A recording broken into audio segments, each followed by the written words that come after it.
religion musulmane où le dogme et la loi font office de repères cardinaux, certaines tentent pourtant de bouger les lignes. C'est le cas de ces femmes danoises qui se sont réunies pour ouvrir la toute première mosquée réservée uniquement à la gente féminine, une initiative révolutionnaire censée inspirer toutes les femmes musulmanes de la planète à pratiquer leur culte plus librement. Un sujet d'Andrea Benisti. Cheveux apparents, les épaules et les chevilles couverts, Sherin Kakan se fait photographier dans le lieu qu'elle espère voir un jour devenir une institution pour toutes les femmes musulmanes du Danemark. Voici la première mosquée uniquement dédiée aux femmes. Un appartement rebaptisé en lieu de prière, sobre et dépouillé, interdit aux hommes pour le moment. Sherin Kakan souhaite en effet voir un jour les fidèles des deux sexes prier ensemble, un rêve à atteindre par étapes. Quand vous essayez de changer les choses, c'est très important de le faire prudemment et doucement. Si vous brûlez toutes les étapes, vous ne serez pas en mesure de changer les choses. Vous allez créer le chaos. Cette volonté de bousculer les lignes ne plaît pas à tout le monde, notamment dans les rangs des musulmans les plus conservateurs. Mais l'arrivée au pouvoir du Parti populaire anti-immigré les oblige à faire profil bas, une attitude qui offre la liberté à ces femmes de se réunir en toute quiétude pour renouer d'après elles avec les sources de l'islam. Nous disons que nous sommes en train de relire le Coran selon notre époque et notre société. Nous revenons aux sources, nous revenons au Coran. Parler des droits des femmes, ce n'est pas un phénomène occidental. Je veux dire que ça représente un idéal islamique. Elles espèrent ainsi se faire une place au sein d'une communauté musulmane danoise forte de 284 000 âmes. Et les femmes musulmanes qui luttent contre les préjugés, il y en a aussi en Iran. Figurez-vous, à Téhéran, un groupe de joueuses d'échecs défendent le fait de pouvoir porter le hijab en compétition. Vous allez nous expliquer tout ça, Jonathan Serrero. Oui, un groupe de femmes qui s'est créé en réponse à l'appel lancé sur Facebook par l'une des meilleures joueuses d'échecs, l'américaine Nezhi Pekidze Barnes, contre l'obligation de porter le voile islamique lors du prochain championnat du monde d'échecs féminin qui se déroulera donc au mois de février prochain à Téhéran, en Iran, la capitale iranienne. On le sait, les autorités de la République islamique interdisent et imposent surtout depuis 1979 à toutes les femmes iraniennes ou étrangères de porter le voile. Et donc les femmes de ce championnat ont l'obligation de porter le hijab. Un ordre que conteste donc la joueuse d'échecs venue des États-Unis.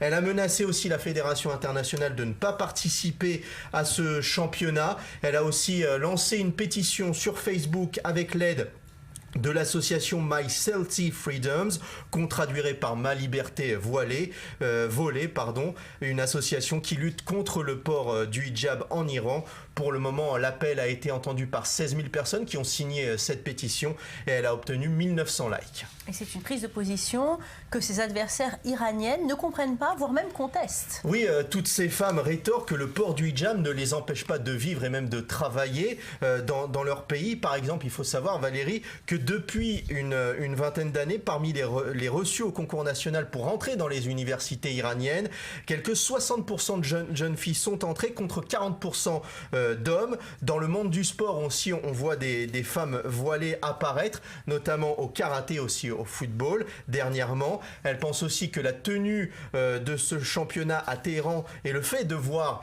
des femmes porter le hijab lors de cette compétition sportive peut servir leur cause. Elles ne s'émeuvent pas, outre mesure, donc de cet appel au boycott. On écoute l'une d'entre elles.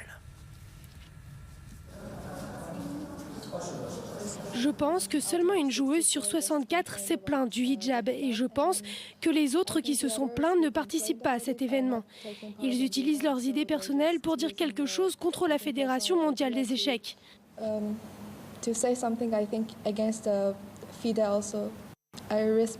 Je respecte ce qu'ils pensent à propos du voile, mais ce n'est pas la première fois que nous accueillons un événement international. Nous avons accueilli des événements asiatiques aussi. Donc les joueurs asiatiques sont habitués, je crois. Et nous avons eu aussi le Grand Prix ici. Et 12 joueuses reviennent jouer. Donc je ne pense pas que ce soit une vraie question de boycotter le tournoi. Et longtemps considéré comme partisan d'un islam tolérant, l'Indonésie voit le nombre de discriminations augmenter. Les agressions dirigées contre les minorités de la communauté LGBT sont observées. Une chasse aux sorcières dont sont victimes les transgenres qui ont vu leur école de l'île de Java fermer ses portes. Toutes les explications dans ce reportage.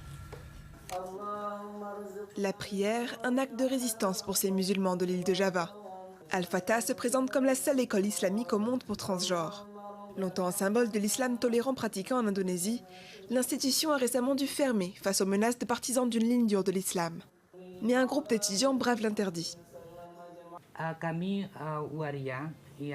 Nous, les transgenres musulmans d'Indonésie, réclamons justice et le droit de pratiquer notre religion.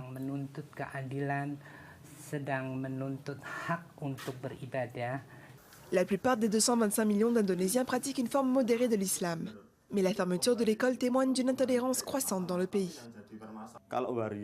Les transgenres sont considérés comme déviants dans les enseignements islamiques auxquels nous, les musulmans, croyons. Ils font quelque chose de mal.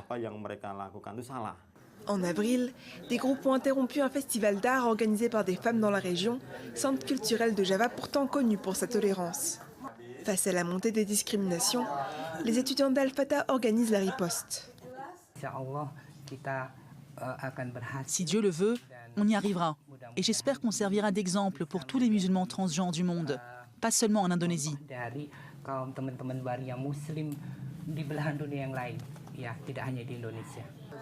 Un appel à l'unité dans la diversité, la devise du pays dont la Constitution reconnaît 6 religions officielles.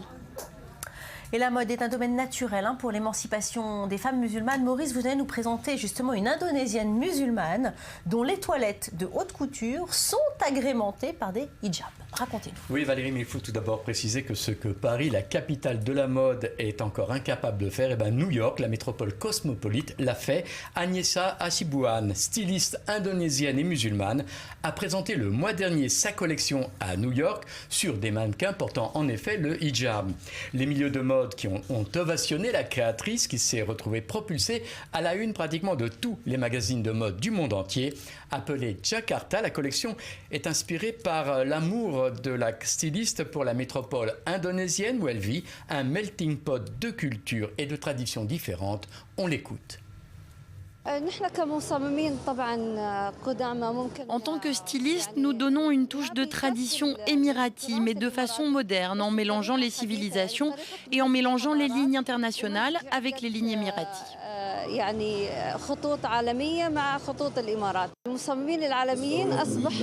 Les stylistes internationaux commencent à investir le monde du stylisme de mode arabe, comme avec les Arabis ou le keftan. Cela signifie que nous sommes arrivés au niveau mondial. Au niveau mondial, mais il faut tout de même savoir que les robes d'Anécias ont beaucoup plus de succès à l'étranger qu'en Indonésie, qui compte la plus grande population musulmane du monde. Les dignitaires musulmans là-bas n'ont pas manqué de faire remarquer que sa collection n'était pas dans les normes de l'humilité exigées des femmes musulmanes.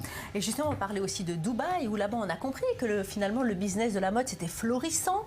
La ville a lancé sa 3e édition de l'Arab Fashion Week. Absolument, le clou de l'Arab Fashion Week a été la présentation d'une collection d'abayas, Valérie, ces longues robes traditionnelles portées par les femmes du Golfe.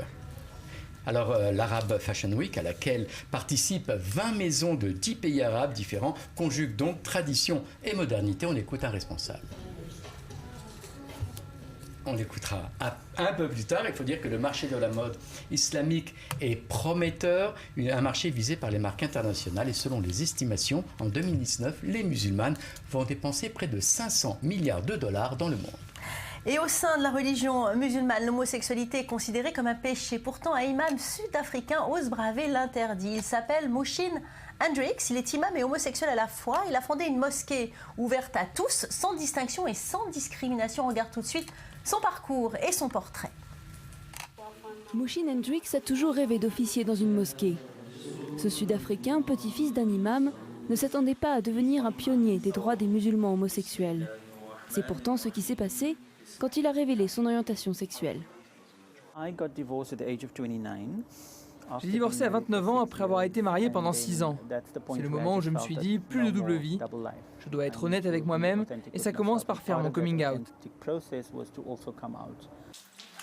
En 1996, Mushin a fondé le Cercle Intérieur, un groupe de soutien pour les musulmans qui se sentaient rejetés à cause de leur identité sexuelle.